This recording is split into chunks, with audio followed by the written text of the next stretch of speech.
ప్రభుత్వానికి చెందాల్సిన భూమిని ప్రైవేట్ వ్యక్తి కట్టబెట్టిన అధికారులు. గత ప్రభుత్వ పెద్దల ఆదేశాలతో కదిలిన ఫైళ్లు. 2005లో హైదరాబాద్లోని కొండాపూర్లో సత్యసాయిబాబా ట్రస్టుకు 42 ఎకరాల రెగ్యులరైజ్. ట్రస్ట్ నుంచి భూపతి అసోసియేట్ కు, అటు నుంచి నూజివీడ్ సీట్స్ కు ప్రభాకర్ రావుకు మొన్న నేను బయట పెట్టింది ఇదే.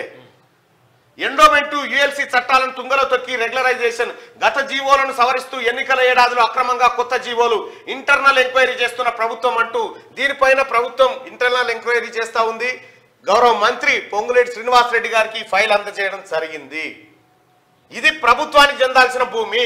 ఇక్కడ 3000 కోట్ల రూపాయల విలువైన భూమి కొట్టేసిరు. మొన్న చెప్పిన కదా నూజివీడ్ సీట్స్, తర్వాత ఈ కావేరీ సీట్స్ అని చెప్పి వీళ్ళిద్దరు కలిసి కొట్టేసిన భూమి ఇదని చెప్పి ఇదే ఆ భూమి.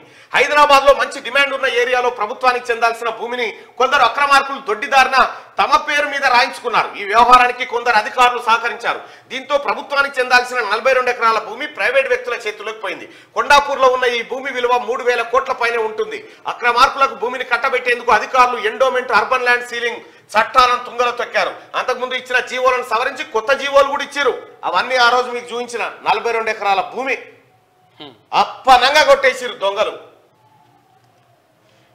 గౌరవ మంత్రి గారికి వారం రోజుల క్రితమే అందజేయడం జరిగింది. ఫైల్ ని ఎట్లా కొట్టేసిరు ఇంకా అనేది ఆధారాలన్నీ సమర్పించడం జరిగింది. ఇంకా ఇక్కడ గచ్చిబౌలి కాడ కూడా ఉందంటే కథ వస్తున్నారు, చాలా ఉన్నాయి. మొత్తం ఇవన్నీ కేసీఆర్, కేటీఆర్ ఇవన్నీ ఈ దొంగల ముఠా చేసినాయి. ఈ బిహారీ ముఠా, దొంగల ముఠా చేసినాయి. కొట్టేసిరు.